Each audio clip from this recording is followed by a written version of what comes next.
Hi, hello, welcome to Pebbles channel viewers. So நம்ம தமிழ்நாட்டுல பாத்தீங்கன்னா நம்மளுடைய பாரம்பரியப்படி நிறைய ஸ்வீட்ஸ் நிறைய இருக்குது. ஸோ அதுலேயும் குறிப்பாக பார்த்தோம்னா ஒவ்வொரு மாவட்டத்திலையும் அந்தந்த மாவட்டத்தினுடைய கலாச்சாரத்திற்கு ஏற்ப நிறைய ஸ்வீட்ஸ் நிறையாவே பலகாரங்கள் நிறைய செஞ்சுட்டு இருக்காங்க. அந்த வகையில் நம்ம தஞ்சாவூர் மாவட்டத்தினுடைய கல்ச்சர், அதாவது அந்த பாரம்பரியத்துக்கு ஏற்ற ஒரு பாரம்பரியமான ஒரு ஸ்வீட் ஒன்று இருக்குதுங்க. ஸோ அதுதான் பார்த்தோம்னாக்கா நம்ம அசோகா ஹல்வா அப்படின்னு சொல்லக்கூடியது.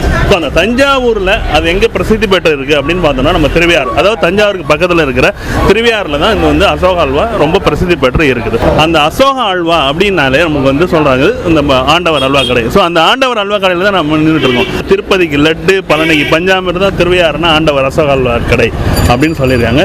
ஸோ இங்கே அசோகா ஹல்வானா என்ன, வேறு என்னென்ன ஸ்வீட்லாம் இங்கே ஹைலைட்டாக இருக்குது அப்படின்னு பார்க்கலாம். அங்கே உள்ள போய் பார்க்கலாம். ஸோ நம்ம பார்த்தோம்னாக்கா கோதுமை அல்வா, பீட்ரூட் அல்வா, கேரட் அல்வா, இந்த மாதிரி அல்வாவில் நிறைய வெரைட்டிஸ் இருக்குது. ஸோ அதுலேயும் பார்த்தோம்னாக்கா நம்மளோட ட்ரெடிஷ்னலான அல்வாவில் அப்படின்னு பார்த்தோம்னா நமக்கு அந்த பாதாம் அல்வா, பிஸ்தா அல்வாலாம் ஸோ இது வடநாட்டில் அதிகமாக ஃபெமிலியர். இங்கே பார்த்தோம்னா நம்ம தஞ்சாவூர் மாவட்டத்தில் அசோகா அல்வா அப்படின்ற ஒரு அல்வா வெரைட்டிஸ் இருக்குது. ஸோ அது என்ன அசோகா அல்வா அப்படிங்கிறத நம்ம கேட்டு தெரிஞ்சுக்கலாம். சார் வணக்கம் சார், நீங்கள் எத்தனை ஆண்டா சார் இந்த கடை நடக்குது? நம்ம கடை 50 வருஷமாக இருக்குது சார். 50 வருஷமாக இருக்குது. சரிங்க. அசோகாங்கிறது பாசி பருப்பு, மைதா மாவு, பால்கோவா, திராட்சை, முந்திரி பருப்பு, ஏலக்காய், இந்த ஐட்டம்லாம் போட்டு இது ஒரு புது காம்பினேஷன். அல்வாங்கிறது கோதுமையில் தயார் பண்ணுறது. அசோகாங்கிறது பாசி பருப்பு, மைதா மாவு, பால்கோவாவில் தயார் பண்ணுறது. இது தயார் பண்ண ஆரம்பிச்சது நம்ம கடையில் தான் ஆரம்பித்தாங்க. அசோகா அல்வாங்கிறது திருவையாறுலாம் ஆரிஜின். அதுக்கு நம்மளை பார்த்துட்டு இப்போ எல்லா கடையிலையும் போட்டுக்கிட்டு இருக்கிறாங்க. ஆனால் ஃபேமஸான கடை நம்ம கடை தான். 50 வருஷமாக இருக்குது நம்ம கடை. அப்புறம் அல்வா எல்லாமே வேறு என்ன இருக்குங்க? அசோகா, இன்னொன்று கோதுமை அல்வா, ரெண்டே ஸ்வீட் தான் நம்ம கடையில் போடுவோம். அல்வா ஒன்று, அசோகா ஒன்று. பாக்கி கடைங்க மாதிரி நம்ம கடையில் நிறையா ஸ்வீட் வச்சிருக்க மாட்டோம். காரத்தில் ஒரு 7 to 10 ரகம் காரம் வச்சிருப்போம். இந்த அசோகா அல்வாவில் அந்த ஆயில் சொல்லுவாங்கல்ல, ஸோ அது எந்த மாதிரி நெய்யில கலந்து போடுறது நல்லா சூப்பரா இருக்கும். இந்த அசோகா அல்வாங்கிறது ஒரு பாசி பருப்புல செய்யக்கூடிய ஒரு அல்வா. ஒரு அல்வா மாதிரி இது ஒரு ஸ்வீட். இது ஒரு ஸ்வீட். ஆமா, நம்ம தஞ்சாவூர் பேஸ்ல நம்ம தஞ்சாவூர் இங்க உள்ள கலாச்சாரம், பழைய கலாச்சாரம் இது. இது நம்ம கடையில மட்டும்தான் இது. சரிங்க. பாக்கி எல்லா கடையிலும் போடுவாங்க. ஆனா ஃபேமஸ் நம்ம கடை தான். இப்போ பார்த்தோம்னாக்கா தஞ்சாவூரில் நம்ம ஃபெமிலியர் ஒரு ஸ்வீட் அப்படின்னு பார்த்தோம்னா அசோகா அல்வா. ஸோ அந்த அசோகா அல்வா எதில் ப்ரிப்பேர் பண்ணுறாங்க அப்படின்னாக்கா நம்ம அந்த பாசி பருப்பையும் அந்த சுகர் ஆட் பண்ணி பண்ணுறது தான் இந்த அசோகா அல்வா.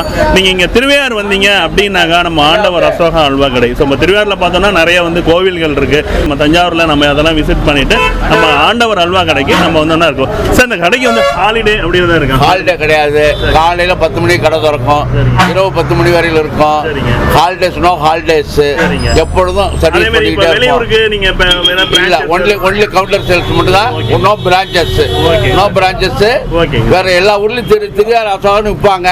ஆனா நம்மளுக்கும் அதுக்கு எந்த விதமான சம்பந்தம் இல்லை. அதே மாதிரி நான் திருவையாறு அசோகா இப்போ சென்னைக்கெல்லாம் எடுத்துட்டு போனா எவ்வளவு நாளைக்கு? ஒரு 4 or 5 days வச்சுக்கலாம். 4 or 5 days வச்சுக்கலாம்.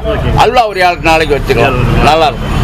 ஸோ நீங்கள் திருவையாறு வந்தீங்கன்னாக்கா இங்களுடைய அந்த கோவில்கள்லாம் சுற்றி பார்த்துட்டு இந்த ஊரில் ரொம்ப ஃபெமிலியரான ஃபுட்டான, அதாவது ஸ்வீட்டான நம்ம அந்த திருவையாறு அல்வா அது சாப்பிட்றதுக்கு ரொம்ப இனிமையாக இருக்கும். ஸோ இப்போ இதுதான் பார்த்தோம்னாக்கா நம்மளுடைய தஞ்சாவூருடைய பாரம்பரிய ஸ்வீட்ஸான அது அசோகா அல்வான்னு சொல்லப்படுது. ஸோ நம்ம இந்த இப்போ இருக்கிறது திருவையாறில் தஞ்சாவூரில் ரொம்ப ஃபெமிலியர் அப்படின்னா அசோகா அல்வா நம்ம திருவையாறு தான் எல்லாரும் சொல்லுவாங்க. ஸோ எப்படி திருநெல்வேலியில் ஒரு அல்வா ஃபேமஸோ அதேமாரி பார்த்தோம்னாக்கா நமக்கு தஞ்சாவூரில் இந்த திருவையாறில் அசோகா அல்வா ரொம்ப ஃபேமஸ். அதுலேயும் குறிப்பாக இந்த ஆண்டவர் அல்வா கடை, அசோகா அல்வா கடை அப்படின்னு சொல்ற கடையில தான் இருக்கும். ஸோ பேசிக்கலி பார்த்தீங்கன்னா இந்த அசோகா அல்வா என்ன அப்படின்னு பார்த்தோம்னா நம்ம இந்த பாசி பருப்புல செய்யக்கூடியது தான் இந்த ஒரு அசோகா அல்வா. இந்த பாசி பருப்பு அசோகா அல்வா அப்படின்றது பார்த்தோம்னா எப்படி இருக்கு அப்படின்னாக்கா இது ஒரு டிஃப்ரெண்ட் ஒரு டேஸ்டியாக இருக்குது. காரணம் என்னன்னு கேட்டானாக்கா அந்த பாசிப்பருப்பு, அதில் கலந்துருக்க அந்த மாவு, அப்புறம் அந்த எண்ணெய், அதாவது இந்த ஆயில், அப்புறம் அந்த அதில் முந்திரி பருப்பு, இதெல்லாம் பார்த்தோம்னாக்கா ரொம்ப டிஃப்ரெண்ட் டேஸ்டியான ஒரு இதாக இருக்குது. ஃபார் எக்ஸாம்பிள் பார்த்தோம்னா நம்ம beetroot halwa, carrot halwa. So எப்படி அதில் மெஜாரிட்டியாக கேரட் இருக்கும், அதோட டேஸ்ட் அதிகமாக இருக்கும். அதேமாரி பார்த்தோம்னாக்கா இந்த அல்வாவில் பார்த்தோம்னா அந்த பாசிப்பருப்போட அந்த ஸ்மெல்லும் அந்த டேஸ்ட்டும் ரொம்ப சூப்பராகவே இருக்குது. நீங்கள் தஞ்சாவூர் வந்தீங்கன்னா நம்ம திருவையாறுக்கு வரும்பொழுது நீங்கள் இந்த அசோகா அல்வாவை நீங்கள் டேஸ்ட் பார்க்க பண்ண முடியும். அதோடு இல்லாமல் அந்த அல்வாயும் அது கூட மிக்சரும் கொடுக்குறாங்க. ஸோ இந்த ரெண்டுமே பார்த்தோன்னா ஒரு டிஃப்ரெண்ட் ஸ்வீட்டாக ஒரு நல்ல ஒரு மறக்க முடியாத ஒரு சுவையாக இருக்குன்றது எங்களோட நம்பிக்கை.